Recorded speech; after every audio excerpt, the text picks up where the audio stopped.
Did you know that vampires really do exist? There really are creatures that live in the shadows waiting to suck the blood of their victims.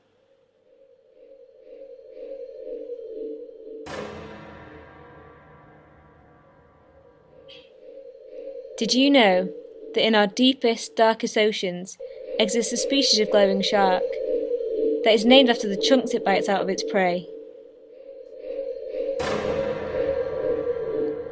The animals on our planet have extraordinary adaptations. So let's explore the caves and the oceans. Look at the environments in which organisms live and how species interact with one another. Think about those sharp fangs. And think about those glow-in-the-dark bodies to find out about what helps organisms to survive and how they've changed to thrive in their environment.